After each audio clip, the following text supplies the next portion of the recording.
ሙብጢላቱ ሲያም ጾምን የሚያበላሹ ነገሮች እንግዲህ ደግሞ በእናንተ በያዛችሁት ወደ 22 አካባቢ ነገር ግን እስከ 30 የሚደርሱ ጾምን የሚያበላሹ ነገሮች ቀጣዩ ደርሳችን ይሆናል ማለት ነው።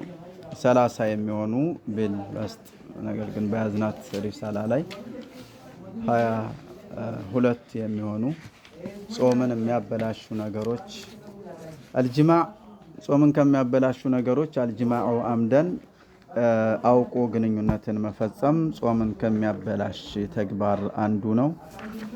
ጾምን ከሚያበላሹ ነገሮች አንዱ ነው። አልጅማዑ አምደን አሉ ረስቶ ግንኙነትን ማድረግ ጾም ያበላሻል አያበላሽም? ዑለማኡል ፊቅህያ ዘንድ በጣም ኺላፍ አለበት። ከጅማዕ ውጭ ያለ ነገር ነው ረስቶ ጾምን ላያበላሽ የሚችለው። ከጅማዕ ውጭ ያለ ነገር ነው። ብዙ ጊዜ ይህ ነገር እንግዲህ ድንገት ውሃ አገኘና ብድግ አድርጎ ሊጠጣ ይችላል። ድንገት የሚበላ አግኝቶ ብድግ አድርጎ ሊበላ ይችላል ማለት ነው። ግንኙነት ግን ቀድሞ ሐሳብን የሚፈልግ ነገር ነውና ረስቶ የሚያደረገ በሚለው ላይ በጣም ኺላፍ አለበት። ያበላሻል ከፋራ ይወጅባል በሚለው ኹሩጁል መንይ እንዲሁም ደግሞ መንይ መውጣት ጾምን ያበላሻል አምደን አውቆ ማለት ነው። በረመዷን ጊዜ ረስቶም ይሁን ሳይረሳ በግንኙነት ጾምን ካበላሸ ከፋራ ይወጅብበታል። ከፋራው ደግሞ በጣም ከባድ ነው። እንግዲህ ታውቃላችሁ 60 ቀናትን ያለማቋረጥ ነው ከፋራው።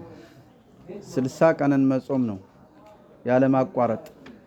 58 ቀንን ጾሞ የሆነ ነገር ገጥሞት ሙተዋሊነቱ ተከታታይነቱ ቢቋረጥ ከአንድ ነው የሚጀምረው። እንደገና መልሶ ከአንድ ነው የሚጀምረው ማለት ነው። ኹሩጁል መንይ መንይ መውጣት እንደዚሁ ጾምን ያበላሻል አምደን አውቆ መንይ በስሜት አማካኝነት መንይ ተመሳሳይ የሆኑ ከወንድም ሆነ ከሴት የሚፈሱ 3 ፈሳሾች አሉ። ሁለቱ ፈሳሽ ከፍላጎት መነሳሳት ጋር ተያይዞ የሚመጣ ነው። ይህ መንይ የተሰኘው ደግሞ እንግዲህ ጾምን ያበላሻል ማለት ነው። በስሜት አማካኝነት ተስፈንጥሮ የሚፈስ ፈሳሽ ነው። ነገር ግን መዝይ የተሰኘው ነገር ቢፈስ ጾምን አያበላሽም። መዝይም ከሸዋ ጋር የተያያዘ ነው። ከሸዋ ጋር ከፍላጎት ጋር የተያያዘ ነው ማለት ነው። በፍላጎት አማካኝነት ተንቀሳቅሶ የነበረ አውረት መልሶ ሲቀዘቅዝ የሚፈስ ፈሳሽ ነውና ስለዚህ ያለ ሸዋ መዝይ ሊፈስ አይችልም። ወዲህ የተሰኘው ነገር ግን ሶስታቸውም ፈሳሾች ናቸው። እነዚህ ፈሳሾች ተመሳሳይ ናቸው፣ ነጭ ናቸው፣ ተምለግላጊ ናቸው። ወዲይና መዝይ የተሰኘው ሁለቱ ፈሳሽ ከጾም ጋር ምንም አይነት ግንኙነት አይኖረውም ማለት ነው። ለወዲይ በጣም ስራ መብዛት ምን ከዚህ ጋር የተያያዘ ሆኖ ነው የሚፈስና እሱ ምንም ጾምን አያበላሽም። መንይ ከፈሰሰ ግን ጾሙ ይበላሻል ማለት ነው። አሳልፈናል። ጾሙ በረመዷን ቀን ጾሙ የተበላሸበት ሰው ከዚያ በኋላ ጾም የተበላሽቷል ብሎ መቀጠል የሚቻለው የእናቶች ሱና ሲመጣ ብቻ ነው። ከዛ ውጭ ባለ ነገር ጾም የተበላሽቷል እናቀጥላለሁ ማለት አይቻልም። ኢምሳክ ማድረግ ዋጅብ ነው። ሸሪዓ ባለበት ሀገር ግርፋት፣ እስራት፣ የገንዘብ ቅጣት ያስቀጣል።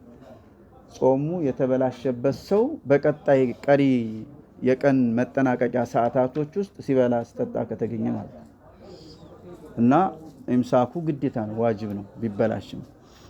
መንይ መፍሰስ ለወንድም ሆነ ለሴት ጾምን ያበላሻል።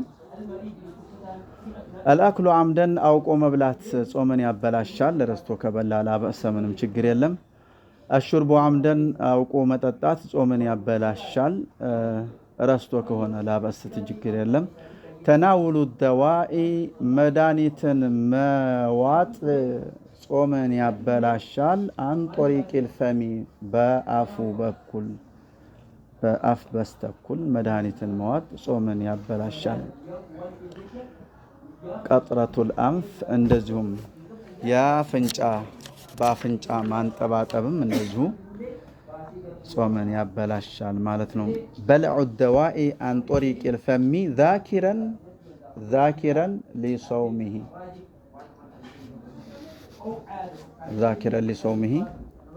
ቀጥሩ ልአንፊ ከማ ፊ ቱኽፈት ልእኽዋን ላይ በስፋት እንደተወሳላችሁ በአፍንጫ የሚገባ ነገርን ማንጠብጠብ ማለት ነው። ጾምን ያበላሻል። በአፍንጫ ውስጥ የምታረገው ጠብታ ወደ ውስጥ እንዲገባልህ እንዲህ አንጋጠህ ጾምን ያበላሻል ማለት ነው። በልዑ ኑኻመቲ አክቻን መዋጥ። ምራቅ ምን ነበር ያልነው? ኑኻማና ሪቅ ይለያያል። ኑኻማና ሪቅ ይለያያል ማለት ነው። አክቻና ምራቅ ይለያያል። እንዴት ነው የሚለያየው? የሚለያየው በምን መልክ ነው?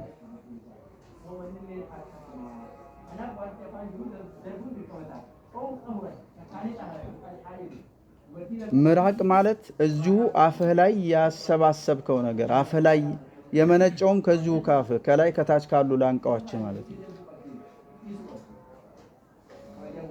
ኑኻማ ማለት ግን እታች የጉረሮህ ኮሽኮሾ ላይ ያለ ነገርን ወይም ከዛ በታች ያለ ነገርን እኽ ብለህ አምጥተህ ማለት ነው።